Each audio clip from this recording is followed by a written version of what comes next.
como é que a Bíblia enxerga o tema do livre-arbítrio tão desejado pelo ser humano? Para começar, não tem nem na Bíblia esse termo, né? Quando a gente fala de livre-arbítrio, você até já explicou direitinho, a gente está se referindo à capacidade que o homem supostamente teria de discernir, escolher e praticar tanto bem como o mal, livre de qualquer influência externa ou interna. Isso. Né? Mas não é essa a perspectiva que a Bíblia nos dá a respeito do ser humano. O que a Bíblia nos diz é que o homem, ele está no estado de queda, ele é uma criatura decaída do seu estado original em que foi criado, e que esse estado de queda ou pecado que entrou na sua vida afetou completamente as suas faculdades. Então, tudo o que o homem foi afetado pelo pecado. A sua vontade, sua capacidade de conhecer, as suas emoções, a sua consciência, os seus desejos, a sua força de vontade, tudo isso foi afetado negativamente pelo pecado, de maneira que é impossível para o homem fazer qualquer coisa, tomar qualquer atitude, sem que por detrás não esteja a sua natureza pecaminosa agindo e interferindo. Então, dizer que o homem é livre significaria negar o que a Bíblia afirma a respeito da depravação do coração humano. Passagens do tipo assim: o coração do homem é inclinado a todo mal desde a sua mocidade, está lá no livro de Gênesis. Enganoso é o coração. Enganoso é o coração, está lá no profeta Jeremias. Salmo 51, o rei Davi diz que nasceu em iniquidade, em pecado o concebeu a sua mãe. Lá em Romanos capítulo 3, o apóstolo Paulo diz, não há um justo, não há um sequer, todos pecaram, todos carecem da glória de Deus. E ele descreve a situação do homem lá em Efésios capítulo 2, como estando morto em ofensas e pecados. Ele está escravizado ao mundo, à própria carne, a Satanás. Então, é um grande desconhecimento da Bíblia alguém afirmar que o homem, ele é livre, no sentido de que ele não é influenciado pelo pecado, pela sua natureza pecaminosa, quando ele se depara diante de uma escolha, diante de uma decisão. Então, livre-arbítrio, a rigor, só quem teve foi Adão, lá no paraíso, quando Deus o criou. Então, ele, porque não tinha uma natureza pecaminosa, ele podia escolher entre o bem e o mal livremente. Mas depois de Adão, não há ser humano algum que esteja isento da influência do pecado, na sua consciência, no seu coração, na sua vontade, nos seus desejos. Por isso, sempre o homem, quando decide, quando escolhe, ele é inclinado a todo mal. E por esse motivo, Natsan, o homem, por natureza, ele não entende as coisas de Deus e não pode aceitar as coisas de Deus. Há uma inclinação, há uma hostilidade natural no coração humano contra Deus, que vem de berço, que nós herdamos de nossos pais. Por isso que Paulo, quando descreve a humanidade em Efésios capítulo 2, diz assim: nós somos filhos da desobediência e filhos da ira. Filhos da ira. E o apóstolo Paulo, ele mesmo, né, em Romanos capítulo 8, ele diz que a carne, e com essa expressão ele se refere à situação humana, à condição humana, ela é inimiga de Deus, não está sujeita à lei de Deus, não pode estar sujeita à lei de Deus, ela se levanta contra Deus, ela se rebela contra Deus. Então, o coração do homem é inimigo de Deus, não tem neutralidade nisso. Ele quer ofender a Deus, deixado por conta própria, seria isso? Ele quer ser o seu próprio Deus e tomar conta da sua própria vida. Então, nesse sentido, o homem não tem condições, se deixado a sua própria escolha, o homem jamais escolheria a Deus ou qualquer coisa pertencente ou pertinente a Deus e as coisas de Deus.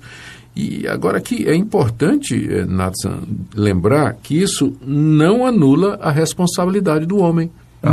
Exato, ou seja, bom, já que é assim, então todas as coisas negativas que eu faço, a culpa é de Deus. Isso não existe da perspectiva bíblica. A Bíblia continua responsabilizando o homem pelas decisões que ele toma, e isso é fácil de entender. Vamos supor, você está devendo R$1 milhão, e você chega no banco e diz, eu não tenho como pagar R$1 milhão. O banco vai dizer, então você tá isento? O banco vai continuar lhe cobrando, mesmo que você não tenha condição de pagar, mesmo que você seja inadimplente. Pegando essa figura, né, limitada e trazendo para a nossa situação, mesmo que o homem seja inadimplente espiritualmente, que ele não possa obedecer a Deus, crer em Deus, aceitar a Deus, agradar a Deus pela sua própria natureza, isso não o exime do seu dever como criatura. Ele está debaixo de Deus, ele foi criado por Deus, ele tem deveres para com Deus e para com o próximo, e será cobrado disso. E será cobrado disso. Então, o fato de nós dizermos que o homem não tem livre-arbítrio não quer dizer que ele não seja responsabilizado pelos seus atos. Ele vai ser responsabilizado por todas as escolhas erradas e más que ele tomou. Ele tomou livremente, ele tomou porque quis, ele tomou porque sentiu vontade de tomar. Se ele fizer alguma coisa boa, alguma coisa correta, isso é crédito de Deus. Exatamente. Né? Ele está fazendo alguma coisa por causa dessa, que a gente chama de graça universal de Deus, que coloca lá no coração dele isso. Né? Exatamente. Agora, eu sei que tem gente que vai dizer assim, mas tem trechos na Bíblia que falam como se o homem tivesse livre-arbítrio. Por exemplo, assim, escolha hoje a quem você serve. Eis que estou à porta e bato. Se alguém ouvir a minha voz e abrir a porta, entrarei. Quem crê será salvo, quem não crê será condenado. Ora, essas passagens bíblicas que se dirigem ao ser humano, colocando diante dele a escolha, fazem parte daquilo que eu falei. O homem continua sendo responsável e Deus continua em bona fide, de boa fé, chamando o homem para se arrepender, para praticar o que é correto e para crer no seu Filho Jesus Cristo. Que está nas mãos dele a resolução dessa questão. Isso. O fato de que ele não nas mãos de Deus. Nas mãos de Deus. O fato de que o homem não consegue fazer o certo não o exime da responsabilidade. E a Bíblia continua convidando, chamando, apelando e dizendo para o homem que se ele tomar a decisão errada, de fato ele estará condenado. A verdade, Nathan, que há na Bíblia uma relação misteriosa entre essa graça de Deus, essa soberania de Deus e a responsabilidade humana. O homem é responsável pelos seus atos. Se ele for condenado ao inferno, ele vai por conta própria.